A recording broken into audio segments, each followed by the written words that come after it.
Hello everyone. One question. Can two foods with the exact same calories and same portion size send your blood sugar in two completely different directions? The answer is yes. Let us understand why.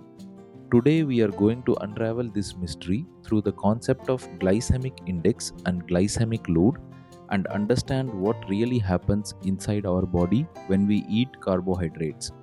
For years, we were taught to simply divide carbohydrates into simple and complex types. But is this classification enough to predict how our blood sugar actually behaves?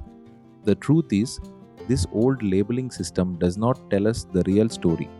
What actually matters is the speed of digestion. When we eat any carbohydrate rich food, it enters the digestive system first. The digestive system then breaks these carbohydrates down into simple sugars, mainly glucose. This glucose enters the bloodstream through the intestinal walls. Finally, the pancreas secretes insulin, which acts like a key, unlocking our cells so that glucose can move in for energy or for storage. The glycemic index, or GI, replaces that outdated, simple, and complex label by precisely measuring how quickly this entire process raises our blood sugar levels. Now, how exactly is this glycemic index calculated in a clinical setting? Let us walk through the process. First, participants undergo a strict 12-hour fasting period. Second, they are given a test food containing exactly 50 grams of available carbohydrates. Third, their blood glucose is tracked for 2 hours to map what we call the area under the curve, or AUC. Finally, this data is averaged across 10 human participants to ensure clinical accuracy. The formula is simple. We take the test food area under the curve divided by the standard glucose area under the curve and multiply by 100. This gives us the GI score. Based on this score, foods are divided into three tiers.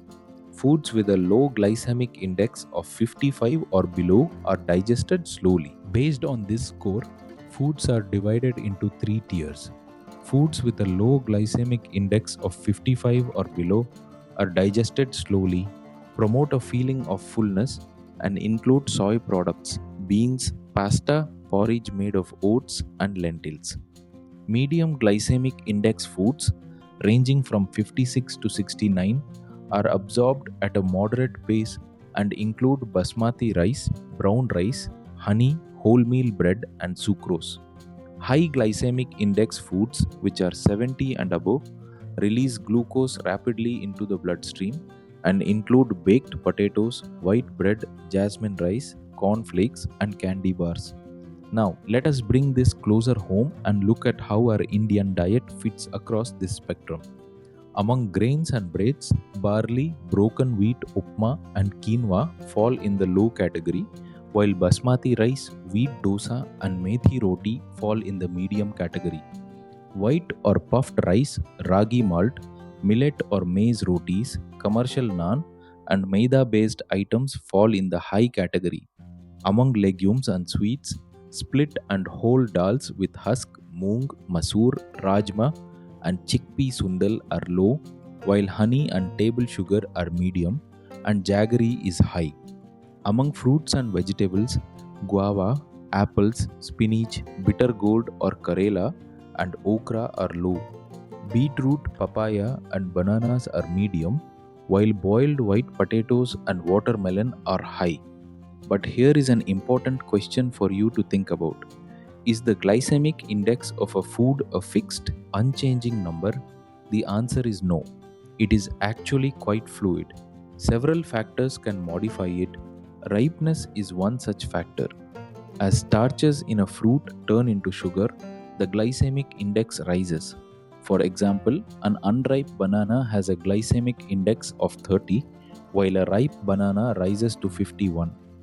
Processing and milling is another factor.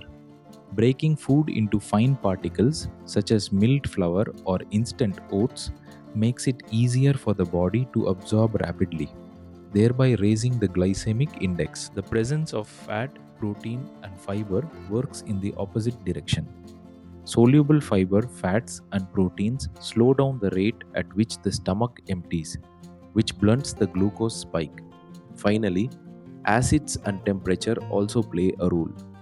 Acids like vinegar and lemon slow down digestion, and cooling cooked starches, such as making a cold potato salad, alter the starch structure and lower the glycemic index. This brings us to a very practical point. In real life, we eat meals, not isolated ingredients. The glycemic index of a food strictly applies only when it is eaten alone on an empty stomach. So, what happens when we combine foods? Consider cornflakes, which have a high glycemic index, and milk, which has a low glycemic index due to its protein and fat content.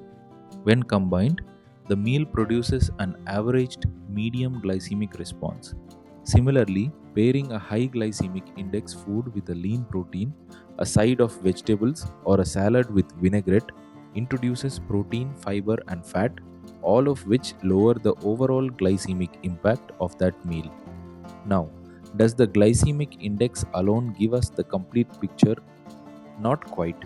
There is a major flaw in this index, and that is the missing variable of portion size. The glycemic index tells us about the speed or quality of digestion, but it completely ignores the actual quantity of carbohydrates being consumed. Because it is calculated using a fixed 50-gram carbohydrate baseline, it can heavily distort our understanding of foods that are naturally low in carbohydrate density. This is why we need a more complete metric, one that accounts for real-world serving sizes. This is where glycemic load, or GL, comes in. The formula for glycemic load is straightforward.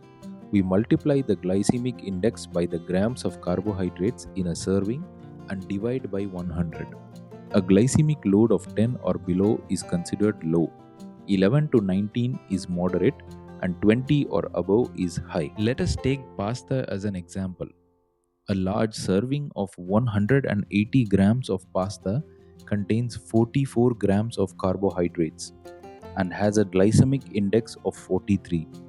Using our formula, this gives a glycemic load of 19, which is moderate to high. Now, if we take a half serving of 90 grams containing 22 grams of carbohydrates, the glycemic index remains exactly the same at 43, but the glycemic load drops to 9.5, which is low. This clearly shows us that even though the glycemic index stayed identical, cutting the portion size in half dropped the real-world blood sugar impact significantly. This brings us to an interesting paradox. Let us compare a small baked potato and an apple when their carbohydrate content is equal at 15 grams each. The potato, with a high glycemic index of 80, gives a glycemic load of 12, which is moderate to high. The apple, with a low glycemic index of 40, gives a glycemic load of only 6, which is low. This tells us that when carbohydrate portions are identical, the food with the higher glycemic index causes blood sugar to rise twice as fast. Now consider watermelon. It has a high glycemic index of 80. But because a standard serving contains very little carbohydrate overall, its glycemic load is only 5, which is low. Similarly, beetroot has a medium to high glycemic index of 64. But since 1 cup of beetroot contains only 13 grams of carbohydrates, its glycemic load works out to just 8.3, again low. In fact, a person would need to eat nearly 4 cups of beetroot in a single sitting to actually trigger the blood sugar spike that its glycemic index alone would suggest. Now let us look at how this knowledge becomes useful in clinical practice, particularly in diabetes management. Consider 2 scenarios. In daily management, our goal is to flatten the curve. If a person eats porridge made of whole grain oats, it is digested into simple sugars very slowly. This gives a type 2 diabetic patient's sluggish insulin production the time it needs to respond, resulting in sustained energy without a sharp spike. But now consider an emergency situation, a hypoglycemic emergency. where our goal is exactly the opposite. We want to spike the curve quickly. Here, giving the patient 5 jelly beans works well because they are rapidly digested and absorbed on an empty stomach, providing a rapid rescue when blood glucose falls dangerously below the normal range of 4 to 8 millimoles per liter. This concept is equally useful outside the clinic in the world of sports and exercise. 2 hours before a race or an exercise event, the recommended action is to consume low glycemic index foods. Why? Because the meal empties from the stomach before the race begins, but remains in the small intestine, slowly releasing sustained energy for hours during the event. On the other hand, from time 0 up to 24 hours after the event, during the recovery period, the recommended action is to consume moderate to high glycemic index foods. This is because the rapidly digested sugars are immediately shuttled into the depleted muscle tissue, helping to replenish glycogen stores quickly. In this recovery window, high glycemic index actually becomes the most beneficial choice. Let us bring together everything we have learned into one master framework. First, glycemic index measures speed or quality. It maps the area under the curve based on a strict 50-gram carbohydrate serving, helping us identify slow digesting foods. Second, glycemic load measures impact or quantity. The glycemic index multiplied by portion size gives us the glycemic load. And this is the true metric of how high our blood sugar will actually go in the real world. Third, context is king. We eat meals, not isolated numbers. Fats, proteins, acids, and cooking methods all fundamentally alter the speed of digestion. And fourth, this knowledge allows for goal oriented eating. A low glycemic index is a tool for sustained energy and metabolic stability, while a high glycemic index becomes a tool for rapid rescue and athletic recovery. One last thing to remember: always use this as a tool, not a rigid rule. A low glycemic index does not automatically mean a food is healthy, and a high glycemic index does not mean a food is toxic. For instance, premium ice cream actually has a lower glycemic index than watermelon because of its fat content. Yet fruits like watermelon provide essential antioxidants, vitamins, and minerals that discretionary foods like ice cream simply lack. The best practical approach is to prioritize whole foods first.